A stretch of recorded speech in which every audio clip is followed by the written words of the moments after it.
is going on, Woodward Bets Nation? Beer and Beastie back in the house here on the Woodward Sports Network, taking you through this Thursday in the sporting world, covering NBA, NHL, of course, the NFL as well. Scott, hopefully enjoying himself down in sunny Miami. He's supposed to be back tomorrow.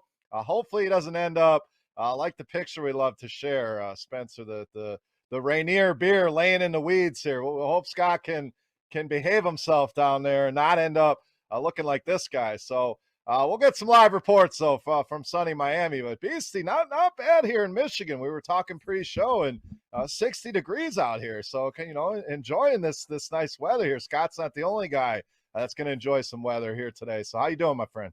I'm great. Yeah. Aside from like the beautiful beaches and the water, salt water, it's all nice and warm. Michigan is not that far off from Miami, at least at this moment in time. 62 degrees. The wind is howling around, but I can deal with it. I can deal with the warmer weather given the fact that it's December 16th. I mean, less than 10 days away from Christmas, and it's dry as a bone out there.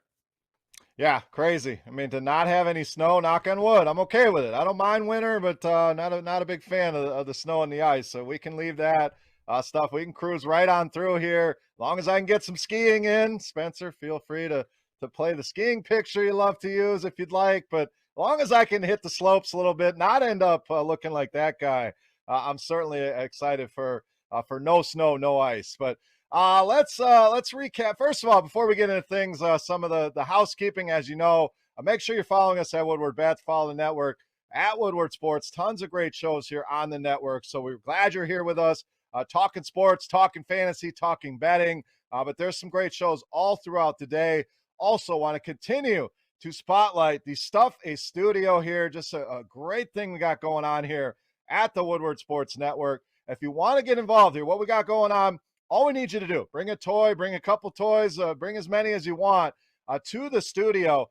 All of these toys are going to be donated to the kids at Mott Children's Hospital. Every kid deserves a Christmas. We want to make sure that happens here. Raised over $70,000 last year with this campaign, and we want to go even bigger this year. So all you have to do, again, drop off a toy, multiple toys at the studio. Can get involved online as well at Woodward Sports. Easy way to donate there. But Beastie, that studio filling up here, and glad to be a part of it here with the Woodward Bets team. Absolutely. Yeah, there's nothing better than just giving back in any way possible. And then in this case, it's going to children, and it's going to children that are sick and not feeling well at the U of M Mott Hospital here. So it's just good from start to finish. And obviously, as you said, there's a ton of good broadcasting here at Woodward Sports. From morning to night, there's good broadcasting going on with good folks that are giving us the information, ex-professional athletes here in the city, and even, journalists and broadcasters here. And I love watching the broadcast, and you can see literally as they're broadcasting, you can see the toys just stacking up in the background. It's great to see. It's almost cartoon-esque the way every time you watch a new broadcast, there's more toys in the background. So that just means people are taking to it. And I couldn't be more happy to be part of this thing here at Woodward Sports and Woodward Bets. Absolutely. So you got a couple more days to get this done. This is going to run through tomorrow. So you got the rest of tonight, tomorrow to drop these toys off. And let's fill up that studio. I want to see tomorrow that studio overflowing with toys, and such an amazing cause. So again, any information you need can be found on the website as well at Woodward Sports, right there in the top hand corner. So excited to be a part of this, no doubt. So hopefully we get a nice rush of toys here over the next couple days. But let's recap some of the news, some things we saw yesterday. Let's just start with some local news here. Obviously, a big blow to the Detroit Lions. TJ Hawkinson announced he will miss the rest of the season here. So, Beastie, there's people in both camps. There's the diehard Lions fans that, want them to go out and win games. And, there's the crowd that wants them to tank and preserve that status as the number one draft pick. So, where do you come out on this? The loss of Hawkinson, obviously it's a blow, but he's had a decent season. I don't know that he's a game changer that's going to help them win, multiple games down the stretch anyways. But But where do you come out on this? Thoughts on Hockenson, next man up here for the Lions? Just overall thoughts here with the CJ Hockenson situation. It's an odd occurrence. And as you asked me the question, people have asked me that a ton on social media, because if you look at my handle, Detroit is in my Twitter name here. That's what I'm known for. You called me Beastie. Some people call me Detroit Beastie. So Detroit is in my DNA. And a lot of folks have asked me that question. Do you want them to tank for the 101, or do you want them to compete? And I've thought about it for months on end, and I've never really said it out loud, my feeling here. So I'm working it out as I go here on this broadcast. So you get a case here where the Lions, everybody's already anointing them 101. It's going to be Hutchins or Hutchinson or Thibodeau, whatever the heck that guy's name is. But we need to hold our horses. There's still 3 or 4 games left. Jacksonville is just as bad. Houston is just as bad. But when it comes to the Lions, you'd like to think, at least me personally here in the city, that you want Detroit to go out there, the Lions to go out there and compete, maybe show off a little bit for, everybody in the country here. But that's kind of unrealistic. That's all ego driven from me. Of course, I want them to compete. I don't want them to embarrass me now that, in a way, I am broadcasting more. A little folks know me a little bit more. So I don't want to look like a fool with Detroit in my name and Lions this and Detroit that here. But personally, the Lions, they're not going to just lay down and die. That was the MO when Dan Campbell came in. We're going to compete. We're going to bite kneecaps, and we're going to get it going. And more times than not this season, the Lions have competed. They've looked good. And I know a lot of people point to, well, there's been a lot of moral victories. I don't buy into that crap, right? This is professional football. They go to war every day in the trenches, outside, the coaching staff.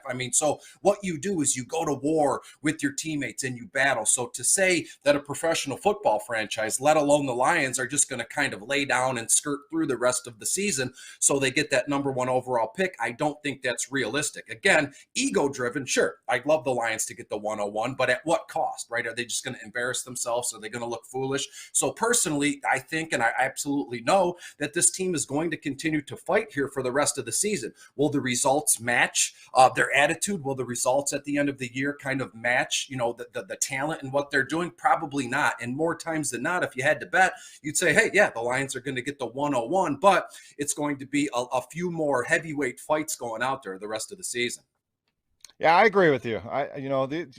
The tanking part, like, I certainly understand the rationale. You want the high draft picks, you want to rebuild, you want to find that young quarterback that you don't have to pay a ton of money to. That's been the blueprint here of late with Patrick Mahomes, Lamar Jackson. You get these guys on the 4-year deal, you get that 5th-year extension. It doesn't cost you $30-40 million to have a quarterback slotted in. So I certainly understand that.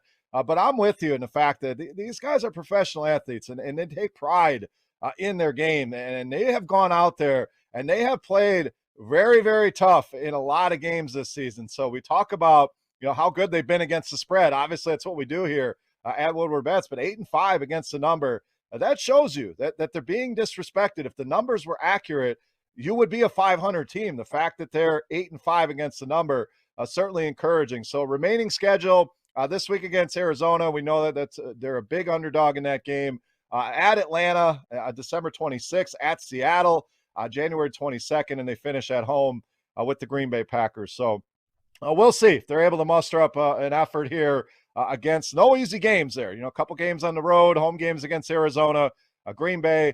Maybe Green Bay's resting people that last week. That could be an opportunity, but I'm with you. I think they're going to continue to play hard, and the chips fall as they fall. You play to win the games, as the famous saying goes, and you end up with the number 1 pick. Great. If not, so be it. You do what you do. So the other big news in the NFL, finally, Urban Meyer let go by the Jacksonville Jaguars. I don't think this is surprising to anyone, even Jacksonville fans. Got news yesterday. The kicker Josh Lambo talking about Urban Meyer coming over and kicking him and calling him different names and all dipshit, I believe he called him. So just was not a fit from day one. And I think a lot of people, myself included, didn't see this translating even when they announced the signing. Like, yes, he was a big name, but going from college to the NFL is not the easiest transition to be made. And a lot of guys have failed here, but to not even make it through your first season here. And we were lucky enough here at Woodward Bets to have Urban Meyer join us earlier this season for his show. There he is with his lovely girlfriend. Obviously, that was the beginning of this storm of bad news, bad publicity for Urban Meyer. But Beastie, I don't think this is any surprise here. Just was not a fit. I don't know if he's done with coaching. Does he land somewhere back in college here? But what a disaster for the Jacksonville Jaguars to open the season.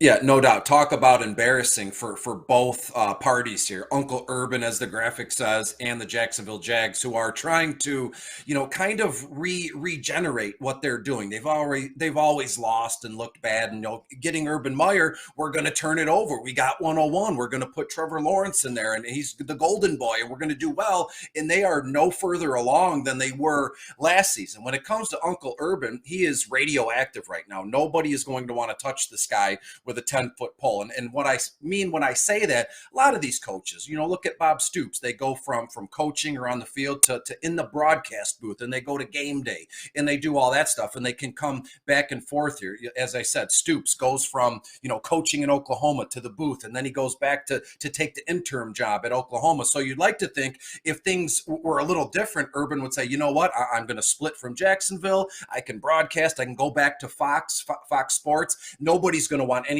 to do with this guy. And I'd like to think that he's going to need to just disappear for a year or two and then come back around. I know at this stage of the game, a lot of folks are just shoving that book he wrote back in his face, Lessons in Leadership and how to do a good program. And I mean, this guy is just full of crap as it stands now, kicking folks, calling them names. It's just all, but yeah, he's a wienerhead. He's a D-head. I want to keep the broadcast PG here, but Urban Meyer at this moment in time is he's on his own, and he's going to have to disappear, go live in the woods, grow a beard, and just completely disappear, as I've said. So Urban is gone, and now this opens up, the last few games of the season now. I'd like to think Jacksonville turns it, they regenerate, as I said.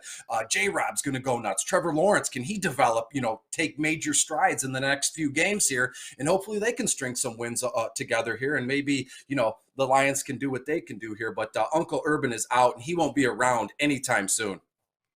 Yeah, I agree. I don't think we're going to see him for a while. His family's probably like, damn, we got to deal with this guy now. We got rid of him, and everything he's put them through here. Just did not seem interested in being there. Some of the press conferences of late, I mean, he's just sitting there.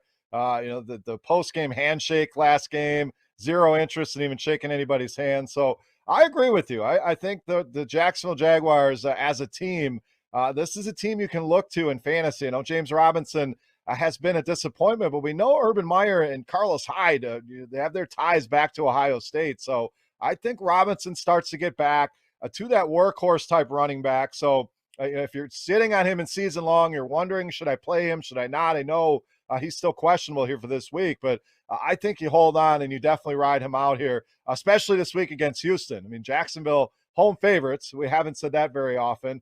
I also feel good about Trevor Lawrence here. I mean, his one good game, he had 3 touchdowns opening day against Houston. He's only thrown 6 the rest of the way. So good overall matchup there. And I just think you're going to see this team. They're freed. We've seen this before, a tyrant of a coach kind of holding things down, no motivation to play. I think you're going to start to see them, it's really spread their wings here over the last couple of weeks, which is good for Lions fans. You're definitely cheering on these Jacksonville Jags to get a couple wins under their belt. But no surprise, old Uncle Herb's out in Jacksonville. So we'll come back to the NFL here later in the show. We want to talk some hockey, want to talk some NBA, get you guys all set for those slates locking here shortly. We'll come back and discuss COVID obviously running rampant here through the sporting world, through the NFL. So we'll get you the latest updates on things as they sit right now. We'll break down that Thursday night football game here momentarily as well. Should be a good one. Chargers and Chiefs. So we'll get you all the information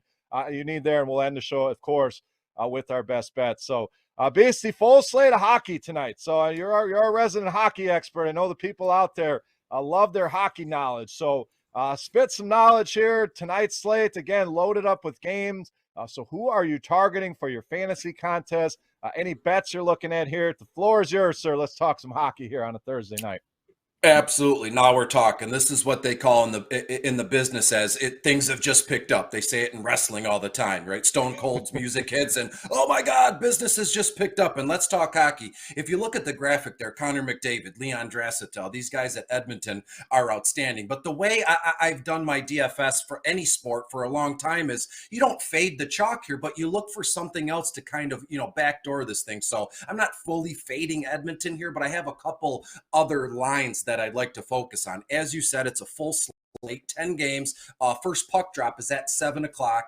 And then the late game here is Vancouver at San Jose at 10:30 Eastern time. And we move on. I want to talk about Minnesota briefly. The Minnesota Wild, I believe, they're home against the Buffalo Sabres yet again. And look, I want to, aside from what's going on tonight, I want to say last time I talked hockey, Ottawa was playing and Ottawa wind up scoring 8 goals. I didn't see it coming. I think I projected, who was it? St. Louis. I love St. Louis, and they got 8 goals scored on them. So we're back to the drawing board, and it is right now here. So the Minnesota Wild here are hosting the Buffalo Sabres, as I said. And when you look at this one, when you scroll down a little bit here, you look at Minnesota.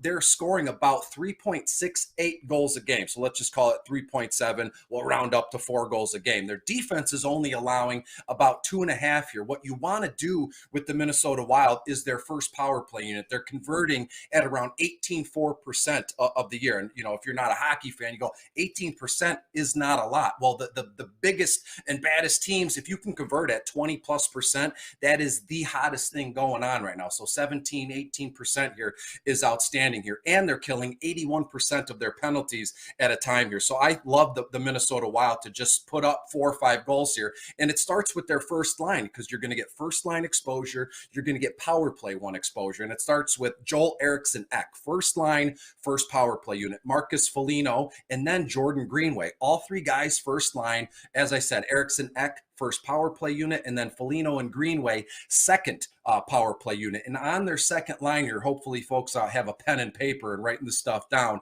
On the second line, Ryan Hartman, second line center, first power play unit here. And then also Kirill Kaprizov, second line, first power play unit. And then Mats Zuccarello. I love this guy. His name is outstanding. He used to play for the New York Rangers, but now he's taken his talents to Minnesota. Second power play unit, first power play unit, second line here. So you can mix and match and stack up the Minnesota Wild any way you'd like. So let's go from Minnesota to Las Vegas here. When you look at this one, the Vegas Raiders are, most nights you can stack them. They're good and bad most times, but they're in New Jersey tonight. New Jersey has shown some signs of life. Jack Hughes, the one of the number 1 overall selection, he's doing okay for New Jersey, but I want to focus on the Golden Knights here briefly. When you look at this one, they're projected to win like 65% here, projected to score about 4 goals. I think they eclipse that 4 or 5 goals here. And I love the Vegas Raiders first line here. Chandler Stevenson, first line,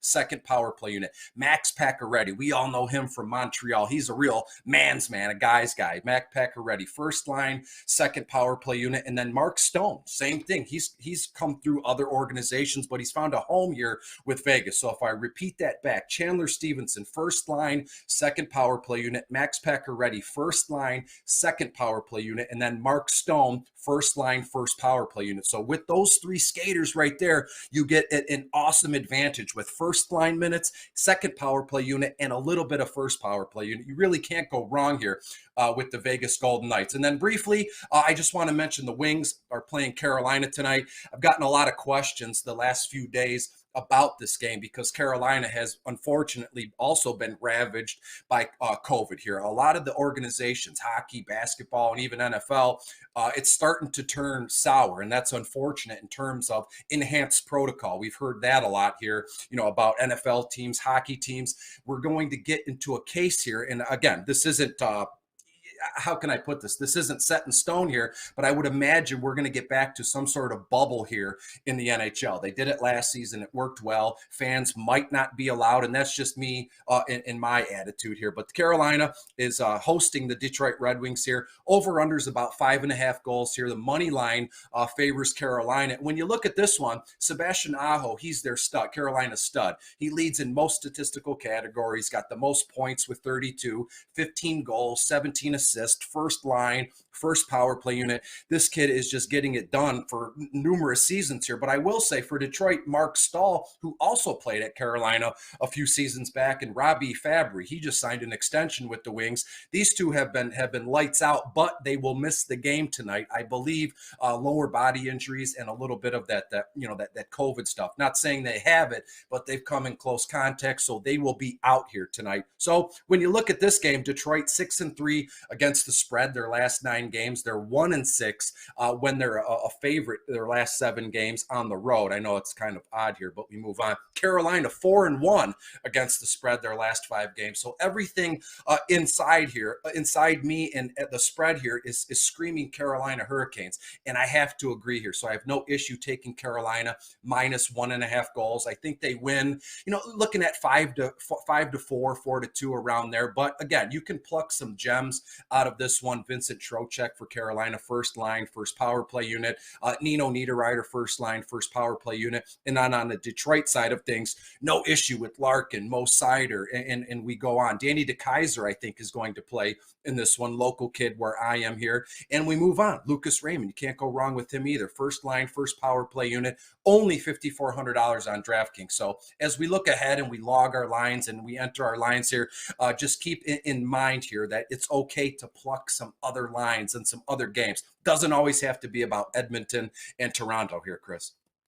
Great breakdown of the hockey. I love it. I mean, a lot, it's tough to cram it all into a few minutes. I'm sure we could do, a whole show on hockey and the lines and things like that. Has there been any games canceled in the NHL? I don't follow it as closely as I do some of the other sports. Have they lost any games? We've seen it in the NBA. The NFL, there's already talk. Maybe they have to move some games. Any loss of games yet from COVID?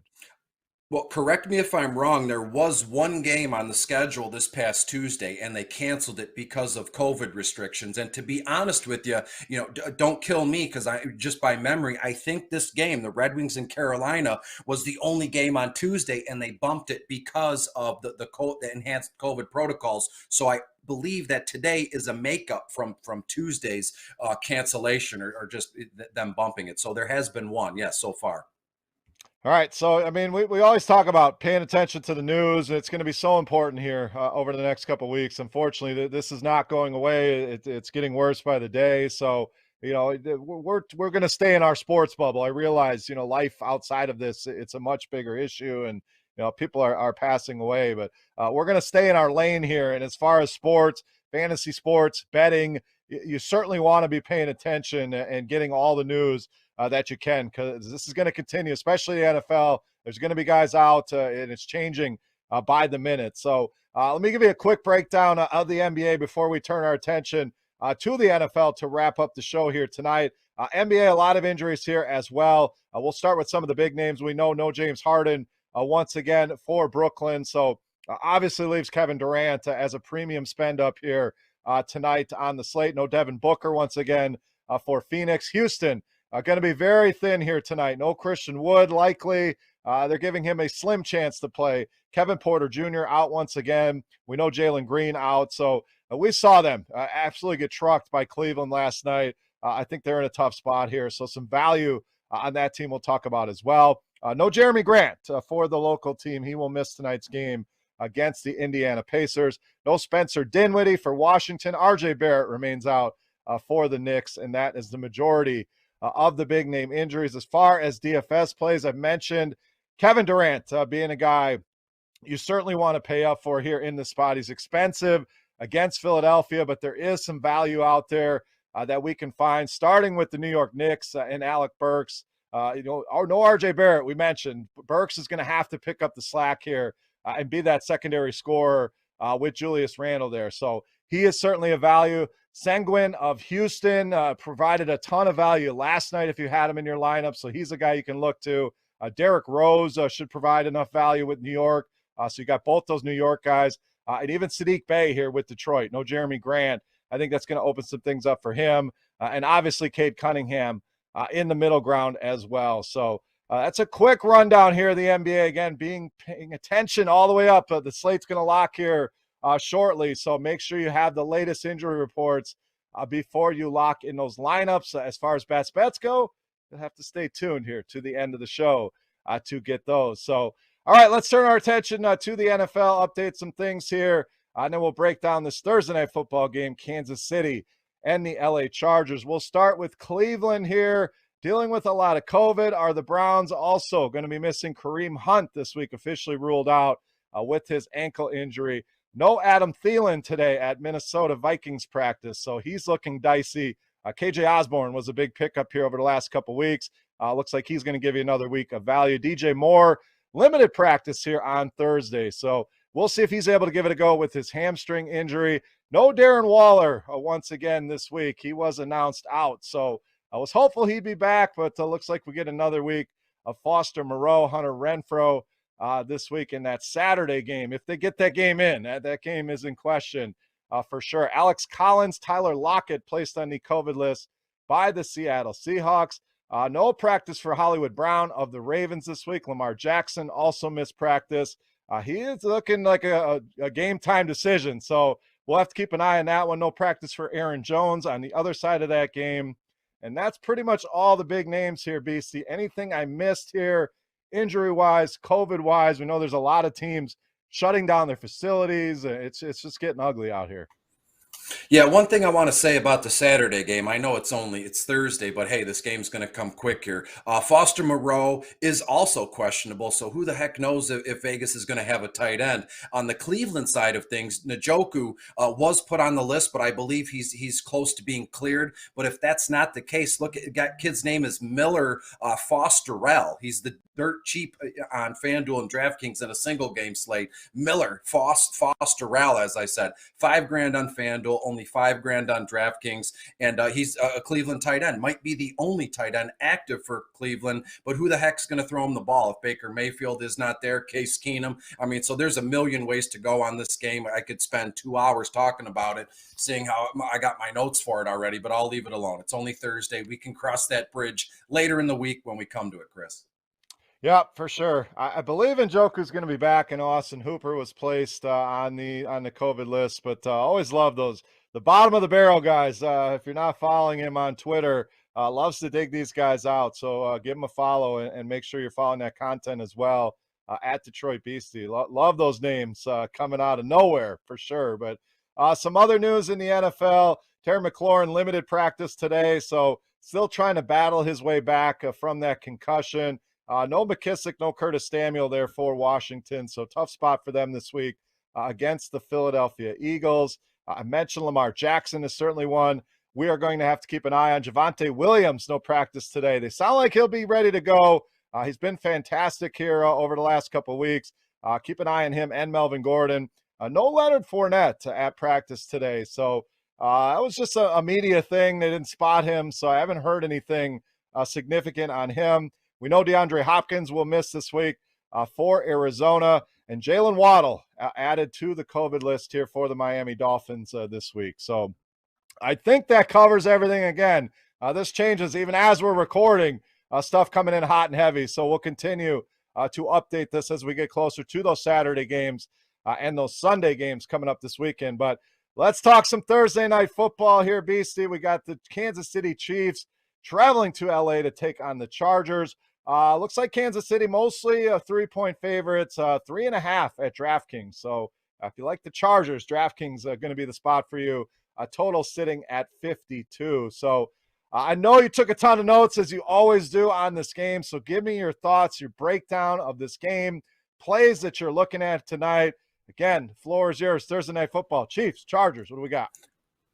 Well, normally we'll get a game Thursday night or Sunday night. It's not so good. It's like, oh gosh, Chicago's playing again against the Lions, or it's Cleveland and the Jets, and it's not all that exciting. But this one is as good as it gets. It could be a preview of the AFC Championship game. Surely these two will cross paths in the playoffs down the road sometime soon. So why not start it now on Thursday night? As you said, Kansas City goes to the Chargers. I believe the line opened at 52. You love to see that. And as it stands now, you said on DraftKings, even on FanDuel, Kansas City -3.5 in this one. And look, Kansas City 9-4 in the AFC West. And guess who's in second place in that same division? The Chargers are 8-5. So first and second, winner, I would imagine tiebreaker. So whoever wins this game will hang on to the first overall, seeding in this division at least. But when you dig in from a DFS perspective, there is just so many ways to go. Normally, I like to paint a picture of some lower owned guys that you can plug in there and really get you over the hump, because we all know what stars and studs to play in this game. But this one is just chocked full. You're looking at Herbert, Patrick Mahomes, Clyde Edwards-Helaire, Eckler, Tyreek Hill, Travis Kelsey, and Keenan Allen here. So to me, it's all about, you have to have a very short player pool. You might say, well, Chris, it's a single game. I already have a small player pool. Well, whatever you think is small, tighten it up and make it smaller, because that's how it's going to be. Patrick Mahomes, 17 grand on FanDuel, 12 grand on DraftKings. Patrick Mahomes is 18 grand on DraftKings in the captain spot. When you look at Justin Herbert, Kansas City's 27th overall when it comes to DVP, defensive player versus matchup here. So Herbert, 16.5 on FanDuel, $10,800 on DraftKings, and he costs as much as a small luxury vehicle. I believe he's $16,200 on DraftKings in the captain spot. Of the two, you got to make a decision, right? Putting both of them in the same lineup is okay, but do you want a piece of the pie tonight, or do you want the whole dang thing? If you want the whole dang thing, both quarterbacks might not be the play, because there's not enough money left over, to kind of put other players in there. So to me personally, Bear, I'm going to go Justin Herbert in this one. And when you look at the running backs here, Clyde Edwards-Helaire, kid's come off, IR, and he's been on a heater against the Chargers, who are 28th overall in defending opposing running backs here. So Clyde Edwards, 11 grand on FanDuel, 7 grand on DraftKings, captain spot on DK, $10,500. I'm looking at 12 to 13 carries for Clyde Edwards-Helaire, 55, 60 yards, and 4 or 5 receptions. I know 5 is a little ambitious, but I think he can get it done given the DVP matchup in this one. And last I looked, Chris, Austin Eckler is going to be active in this one, and that's a sweet move, because Kansas City, I believe they're 18th or 19th in defending opposing running backs here. So Austin Eckler, he does it all, receptions, running the ball here. So Austin Eckler, 14K on FanDuel, $10,200 on DraftKings, 14, 15 carries, anywhere like a margin of error here, anything between 65 to 75 yards on the ground. And to be honest with you, maybe I'm a little too overzealous about Eckler, but I think he hits 5, 6 reception, or catches 6 or 7 receptions in this one for another 45 or 50 yards, which makes Justin Jackson, Josh Kelly, Larry Roundtree, we don't need them. So when we talk about the wide receivers, one thing I will say briefly, both teams are outstanding against guarding opposing wide receivers here. The Chargers are second. Derwin James, I believe he'll be on the field again. The Chargers defense goes as Derwin James goes. And right now they're second overall. Kansas City, they used to be someone we could pick on. And by used to, like 2 or 3 games ago, but they've gotten it together. They've tightened it up, and they're 8th overall against opposing wide receivers here. So Tyreek Hill, double-digit targets in this one, 8, 9 receptions, almost identical stat line for Keenan Allen here too, 10, 11 targets, 7, 8 receptions. So those two are very much in play, but it comes a point here where, well, Chris, you said Justin Herbert, Clyde Edwards-Helaire, Austin Eckler, Tyreek Hill, got no money left over for anybody else. What are you trying to do to us here? I love to go back to Jalen Guyton or Josh Palmer in this one. Guyton, 9 grand on FanDuel, Palmer 7.5 on FanDuel, and then Guyton, $4,800 on DraftKings, and Palmer only $2,200 on DraftKings here. So both of them, I have around 7, 8 targets, 2 to 3 receptions a pop, and we know how the connection between Herbert and Guyton. And if you didn't know, Herbert plays outstanding against Kansas City. Herbert plays outstanding in primetime in this one. So I'll save my final score towards the end of this broadcast here, but this one is shaping up to be outstanding. Really not paying attention to kickers or DST in this one.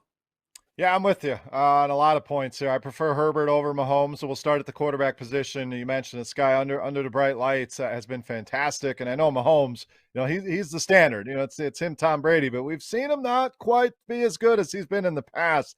Justin Herbert's put some big numbers on the board. Gives you that upside with his legs. I think he gives you a little bit more of a ceiling than Mahomes does. They're underdogs in this game, so I always love that for my quarterbacks as well. So we're in agreement on that one. The Kansas City running backs are interesting. I don't dislike Clyde Edwards-Helaire. Was great last week. Let's not forget about Darrell Williams here as well.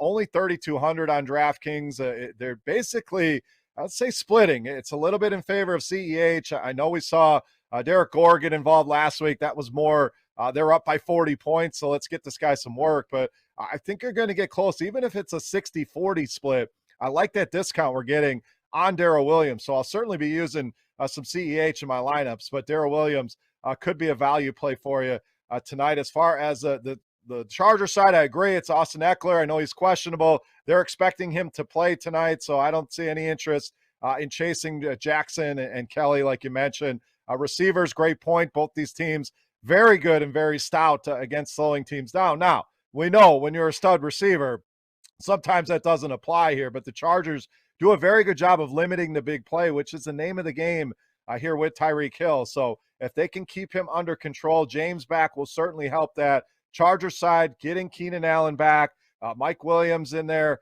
Guyton, like you mentioned. Palmer might be a little bit of a stretch, but he's cheap. He's a big play guy, so I don't mind that as well. And what do we do with Travis Kelsey? I mean, Beastie, it's been weeks and weeks, and people saying, is he done? Do we stick a fork in him here? What are your thoughts here on Kelsey? This is a spot where the Chargers have struggled. 6 most fantasy points allowed. Is that a guy that maybe we pay up for that no one else really wants to pay up for on this slate? Absolutely. If you look at it, when you break down a single game slate, right? I didn't mention Blake Bell or Noah Gray, even Cook and Parham Jr., because this game, I don't think there's any surprises here. I don't think Derek Carr is involved, as you said. I don't think Noah Gray or Blake Bell are involved. So you stick with what you know. And Travis Kelsey against the Chargers, they are 28th overall against opposing tight ends. He's 12-5 on FanDuel, $8,600 on DraftKings. I'm fully expecting 9 or 10 targets, literally 6-7 receptions. 75 or 8. I think to me, Kelsey, 75 to 80 yards and a touchdown reception in this one, that's his floor. It could be one of those games where Travis Kelsey broke the slate. If you don't have him in as captain, you might as well go to bed. We know we always see those kind of tweets and messages on Facebook. Yeah, I don't think he's going to have a ton of ownership here. 8,600 on DraftKings. There's a lot of more attractive names there. Was very good against this Chargers team. Now we're going all the way back to believe it's week 4, but caught 7 for 104, I believe it was, in that game against, week 3. 7 for 104 and 11 targets. So we know he was still at that point, still a solid tight end. What's happened recently is not Travis Kelsey-esque, but this could be a spot. If they're going to limit Tyreek Hill and his big playability, it only makes sense for some of these other guys to get involved. Byron Pringle, another cheap receiving option that you can look at tonight, just 3,200 on DraftKings. So should be a fun game. Like you mentioned, the NFL's done a much better job. Thursday Night Football, like this years past, we would have gotten Jacksonville and Houston this week. That would have been, it seemed like they took the worst game, put it on Thursday. So thank goodness that's not the island game. As much as we had to say about Jacksonville, and we're excited that there's no more Urban Meyer, nobody wants to watch that game. I don't even think fans of that team or those teams want to watch that game. So this should be a good one, like you mentioned, a playoff preview. Big test here for Justin Herbert on this national stage. So that being said, it's time to put our money where our mouth is. It's best bets time here on the show. So we talked hockey. We talked NBA. We talked NFL. A lot of ways that you can go here, Beastie. Let's narrow it down. Your favorite bets here for Thursday night. What do you got? My favorite part of the segment, aside from when we're chatting and talking before we're live. So let's get to it. I love the Minnesota Wild tonight. As I said, I love taking the over 5.5 goals in that one. Minnesota will win 5-2. So you're looking at 7, maybe 8 goals in this one, over 5.5 with ease. And then the Vegas Raiders, I think they're going to win 4-1, 5-1, something along those lines. So give me the Vegas Raiders minus 1.5 goals. And then when it comes to the football game here, I have the final score being 34-28. So the over is very much in play. And again, Kansas City will win this one, 34-28. So no issue taking the Chiefs minus 3.5 here, Chris. All right, we're going to differ a little bit on some of these picks here. I'm going to give you a couple in the NBA. I'm going to go under 216.5 on Philadelphia and Brooklyn. We mentioned the injuries there with Brooklyn. Durant can't do it all. Philadelphia coming off a back-to-back could see a little fatigue in that one. So I'm going to go under there. Love the New York Knicks tonight, -5 in Houston. We mentioned all the injuries there for the Rockets. I think the Knicks win handily in this one. And I'm going with the Chargers here tonight. If I can get the 3.5, I like it a lot. We're seeing a lot of bets come in on Kansas City, which we always do, but a lot of money coming in on the Chargers. Always a discrepancy that I am looking for. Some solid trends as well on this one in favor of the Chargers. 3-0 in their last 3 against the Chiefs. against the number, and they have covered 4 of their last 5 as underdogs. I think the Chargers have a shot to win this game. I'll gladly take the 3 or 3.5 points here. So the Chargers, a best bet for me tonight. And that will do it for the show. Again, Scott should be back tomorrow, but if not, me and Beastie once again breaking everything down on a Friday. Beers with Beer tomorrow if we do get Scott trying out some new craft beers. So make sure you guys join us for that show. So Beastie, final thoughts for the people here Thursday night. What do we got? Yeah, set some time aside for yourself today. We're on the fast track to Christmas. We're going to be around all our friends and family, not all of those folks that we like or can dig with. So set some time aside for yourself tonight. Relax, rest, and watch the football game. It's going to be a great one. Don't end up like this guy. Scott, we hope you're having fun down there in Miami. Do it safely, guys. Enjoy. If only Scott had moves like that. I doubt it, but hopefully he's having fun down there, and hopefully we get some live reports from that DraftKings final. And he's got some buddies playing in that down in Miami. So thank you so much for watching. Again, give us a follow at Woodward Bets on Twitter. Make sure you get involved in the Stuff of Studio. Bring a toy to the studio or get involved online at woodwardsports.com. And can't wait to watch this football game tonight and the NHL NBA action as well. For Beastie, for boy Spencer, we are Woodward Bets. Thank you so much for watching. We'll catch you tomorrow.